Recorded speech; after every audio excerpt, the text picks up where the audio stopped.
Abraham అకార్డ్లో చేరమని పాకిస్తాన్ను Trump అడుగుతూ ఉన్నాడు. అసలు అబ్రహాం అకార్డ్ అంటే ఏంటి సార్? పాకిస్తాన్ అబ్రహాం అకార్డ్లో చేరుతుందా?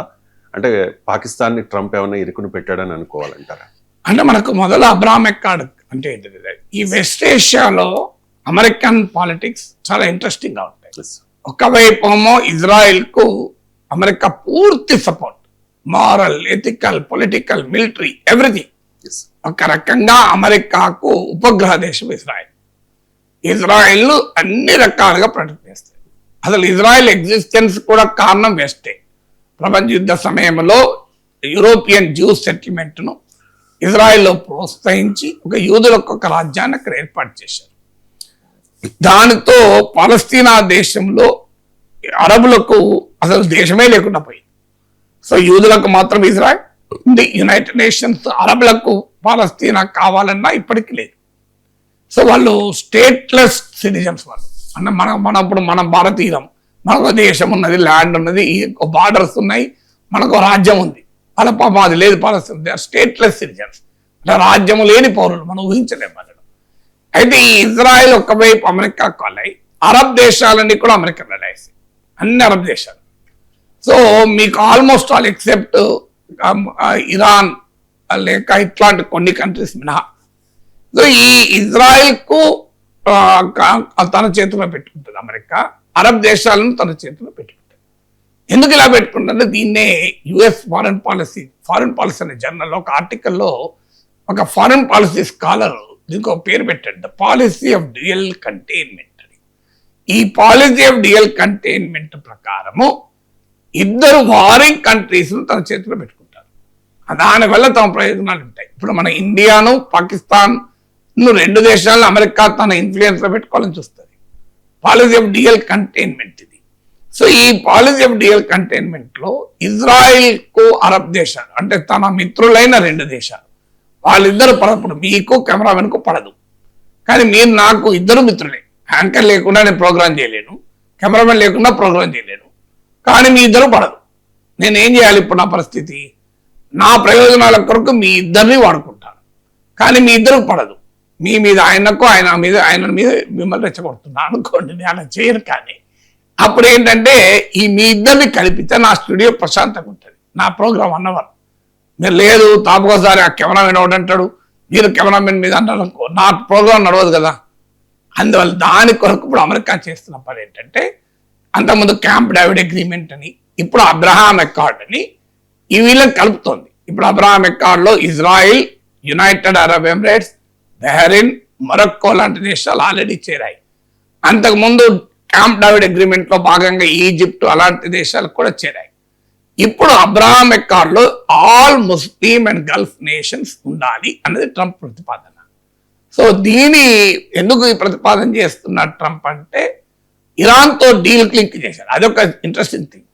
ఇప్పటిదాకానేమో మీరు స్టేట్ ఆఫ్ హర్మూజ్ బ్లాక్ ను విడగొడితే నేను యుద్ధం ఆగిపోతుంది అన్నాడు.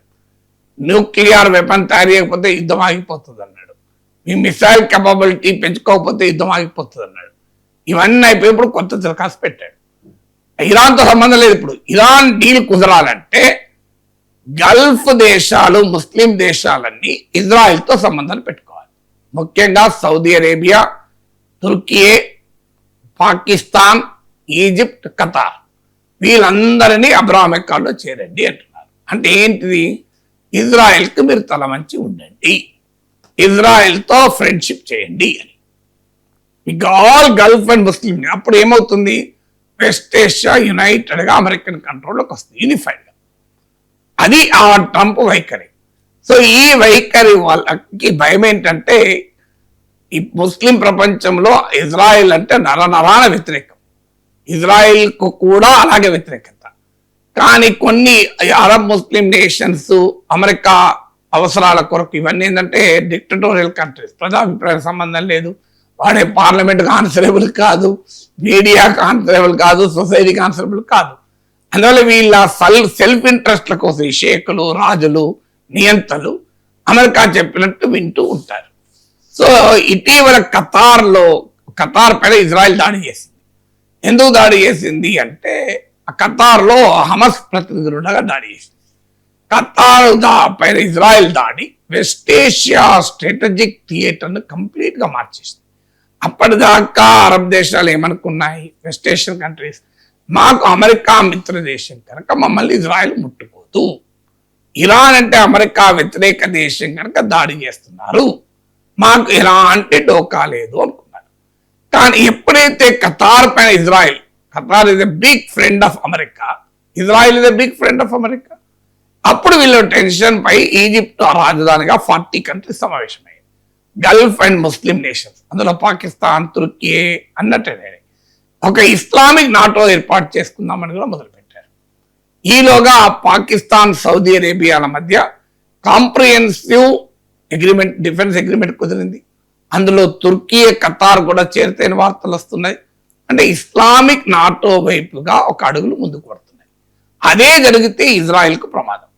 ఎందుకు ప్రమాదం అంటే అప్పుడు ఇస్లామిక్ కంట్రీస్ అన్ని యునైటెడ్ గా ఇజ్రాయెల్ మీదకి వెళ్తాయి. అఫ్ కోర్స్ ఇండియాకు కూడా నష్టం, నేను చెప్తాను నెక్స్ట్ టాపిక్ లో.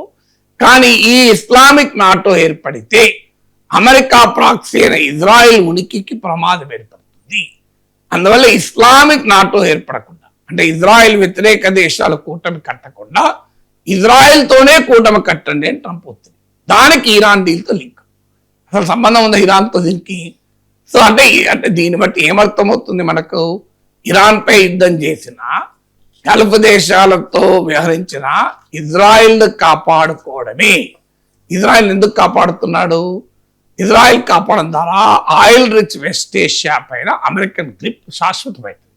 సో అమెరికన్ జియో పొలిటికల్ స్ట్రాటజీలో భాగంగా అరబ్ దేశాలన్నింటినీ ఇజ్రాయెల్తో లింక్ చేస్తున్నాడు. ఇది అబ్రహాం రికార్డు ఎప్పుడో సౌదీ అరేబియా చేరాలి, ఎందుకంటే సౌదీ ఇజ్రాయెల్ నార్మలైజేషన్ టాక్స్ కూడా మొదలయ్యాయి.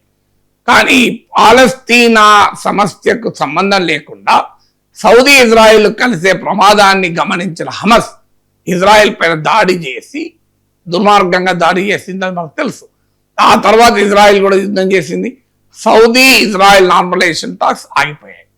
సో ఈ ప్రక్రియ అంతా చూస్తే ఏమవుతుంది, అమెరికన్ ఇంట్రెస్ట్లకు అనుగుణంగా వెస్ట్ ఏషియా జియో పొలిటికల్ మ్యాప్ను రీడ్రా చేయాలి. ఇజ్రాయెల్ కు ఏ రకమైన థ్రెట్ లేకుండా గల్ఫ్ దేశాలను, ముస్లిం దేశాలను ఇజ్రాయెల్ తోనే అనుసంధానం చేయాలి.